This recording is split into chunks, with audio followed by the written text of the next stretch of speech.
Hello guys, good morning, good day. And for today's video guys, meron tayong withdrawal gagawin dito nga kay Waypool. Dahil nga na-receive na natin or nakakuha na tayo ng minimum withdrawal dito. At meron na tayong $6. So ang pinaka-minimum withdrawal naman dito kay Waypool is $5, no? So kung ikaw nga guys ay interesado, mag-subscribe ka na, like mo yung ating video for today, share mo, at magbibigay tayo dito guys ng 3 super like giveaway. So kung gusto mo guys sumali, napakasimple lang ang gagawin mo. Mag-lagay ka lang ng iyong username dyan sa ating message box, lagay mo din yung island mo, at sabihin mo sa akin kung bakit ikaw yung kailangan kong bigyan ng 3 super likes. Magbibigay tayo guys ng 3 tagtatat ng super likes. So kung gusto mo nga guys na sumali sa ating pag-giveaway ngayon, isang gawin mo lang, tapusin mo yung ating video at syempre mag-subscribe and like ka sa ating YouTube channel. So without further ado, mag-start na tayo. But first guys, kung wala ka pa palang Waypool account, is nandiyan yung link sa ating description at sa ating message box. I-click mo nga na yan para makapagawa ka na ng iyong account dito kay Waypool at makasimula ka na kumita. So yun nga, punta na tayo sa ating pinaka-topic for today.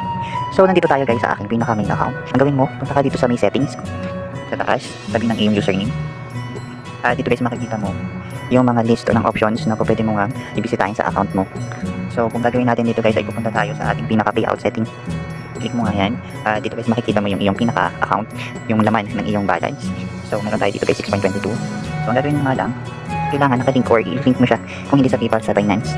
So pipili ka ng option doon sa dalawa kung saan ka mag-withdraw. So mas madali guys kung ipiliin na lang natin is yung sa PayPal account. So ang gagawin mo is i-click mo nga itong withdraw. Pero guys, share ko muna sa inyo, no? Yung last month is naka-earn lang tayo doon ng $0.1. So syempre hindi pa siya pwedeng i-withdraw. Ma-add siya guys sa next month, which is nga kumita tayo ng 5.46. So in total, nabuo siya. So naka-ipon tayo ng $6.22.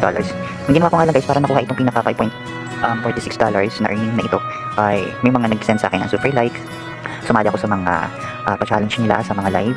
So, meron nga palang mga ambassador talaga guys na nagbibigay ng super likes. Totoo yun, hindi seryoso.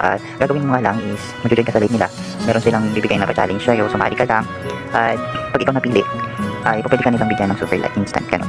Siyempre, dun sa mga post mo guys na talagang masasabi natin na engageable, madaming makaka-relate na kagandahan, may nagbibigay talaga guys din sa'yo ng super likes.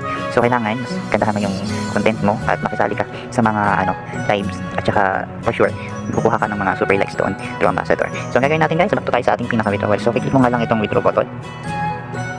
So makikita mo dito guys yung iyong balance ID, yung iyong name, at ang gagawin mo nga is click mo itong withdraw. Nag-withdraw na tayo. So change natin ito guys sa PayPal, yung PayPal email mo, and then personal or business, syempre personal, yung name mo, first and last name, yung phone number, lalagay mo, and yung address, okay, address, kung saan bansa ka, sa Philippines, which is nasa Philippines tayo, and the last is yung postal code. So after mga guys mag-fill up yan is pwede na tayong bumalik. Click na muna natin itong check. So yun nga guys, nakapag-request na tayo ng withdrawal. So maghihintay na lang tayo guys kung kailan siya papasok sa ating PayPal email or PayPal account. So yun nga.